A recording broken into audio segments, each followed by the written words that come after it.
अजीब इत्तेफाक है ना। आप जानती हैं, जब मैं पहली बार इंडिया आई थी ना, तो मुझे यहीं आकर अपने सवालों के जवाब मिले थे।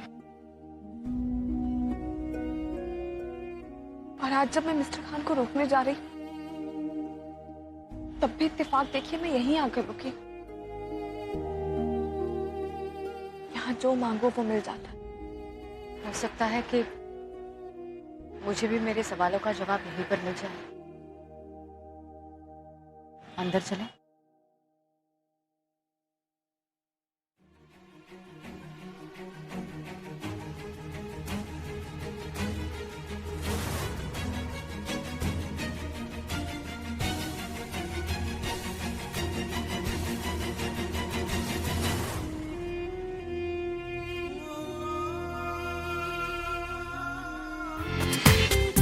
पूरा एपिसोड देखिए ZEE5 पर।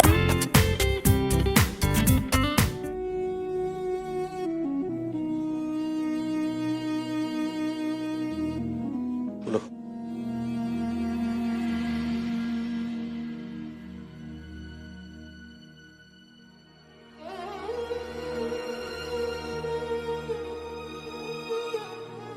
डॉक्टर साहब, इन्हें क्या हुआ है?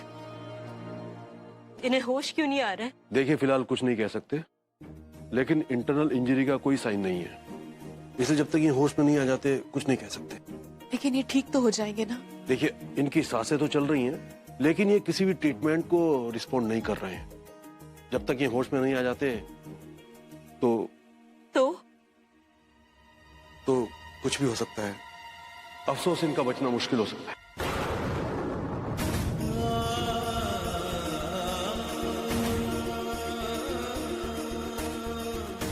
आप ऐसा कैसे कह सकते हैं? आप डॉक्टर हैं? आप डॉक्टर हो के ऐसा कैसे कह सकते हैं? तो फिर आप डॉक्टर किस लिए हैं? हमारे पास इंतजार करने के अलावा कोई दूसरा ऑप्शन नहीं है।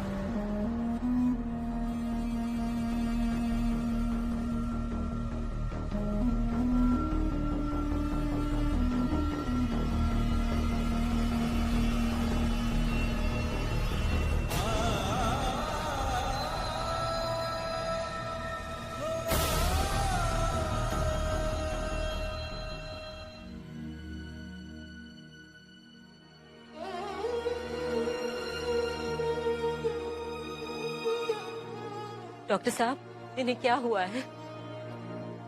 इन्हें होश क्यों नहीं आ रहा है? देखिए, फिलहाल कुछ नहीं कह सकते, लेकिन इंटरनल इंजरी का कोई साइन नहीं है। इसलिए जब तक ये होश में नहीं आ जाते कुछ नहीं कह सकते।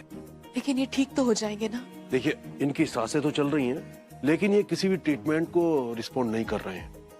जब तक ये होश में नहीं आ जाते तो कुछ भी हो सकता है। अफसोस, इनका बचना मुश्किल हो सकता है।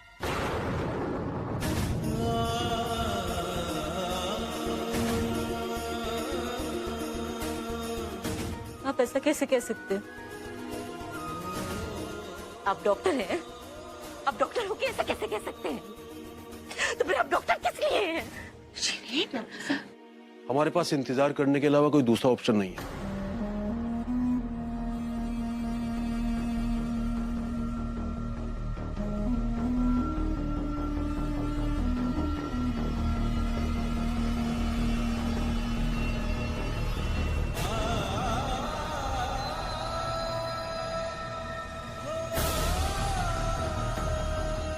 श्रुति,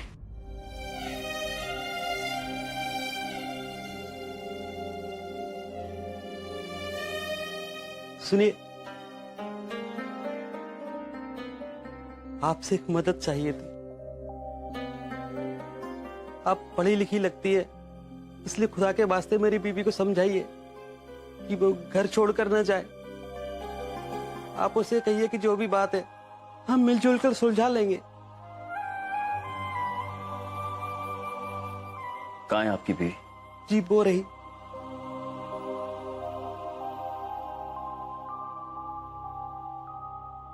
जी, सलाम जी। मैं 1 मिनट आपसे बात करना चाहता हूँ।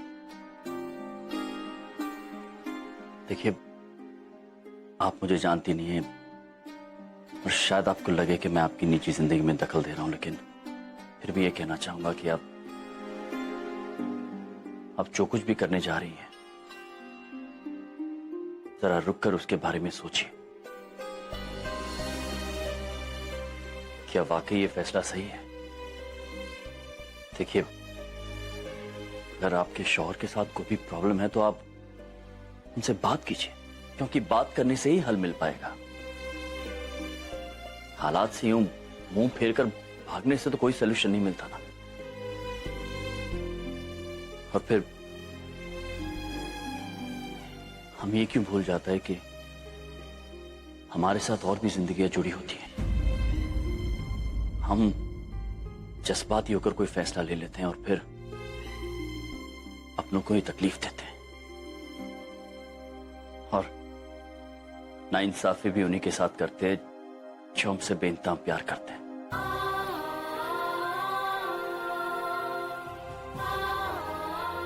क्या आपको वाकई लगता है कि वो आपके बिना, आपके बच्चों के बिना जी पाएंगे?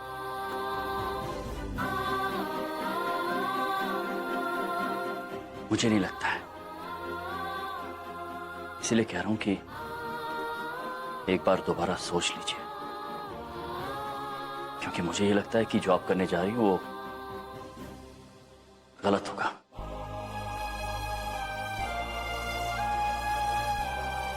आगे चल के कहीं कोई अफसोस ना रह जाए। इसे अपने छोटे भाई की नसीहत समझिएगा। जाइए, बात कीजिए।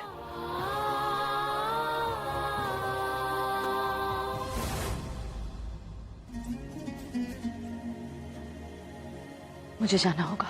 श्रुति, तुम जानती हो ना, तुम्हारे बगैर जी नहीं पाऊंगा मैं।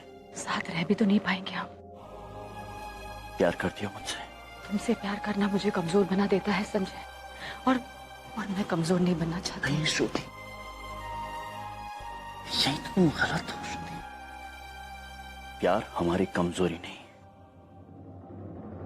ताकत है हमारी। तुम ही सोचो, जो कुछ भी हुआ है उसके बाद हम आज यहां पर इस मजार पे फिर से मिले हैं। क्या ये इत्तेफाक है?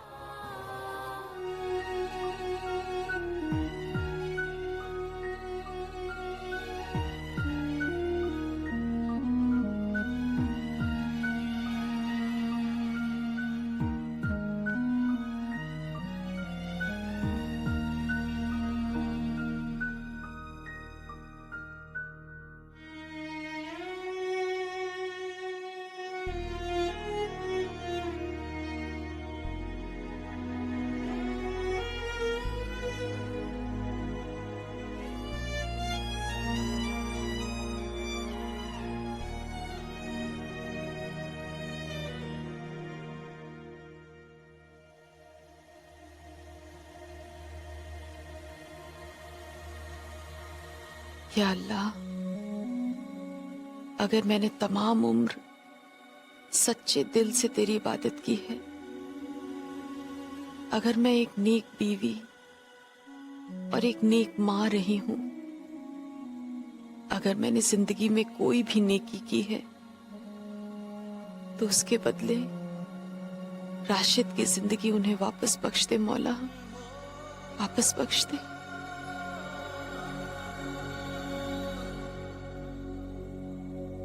अगर मैंने राशिद को सच्चे दिल से मोहब्बत की है, तो उन्हें सही कर दीजिए मालिक। मैं शायद अपने शौहर की मोहब्बत हासिल करने में नाकामयाब रही हूँ, लेकिन अपने शौहर के लिए कुर्बानी देने में मैं पीछे नहीं हटी।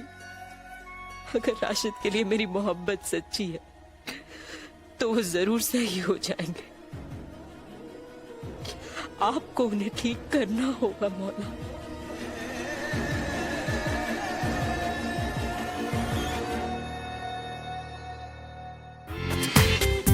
पूरा एपिसोड देखिए ZEE5 पर।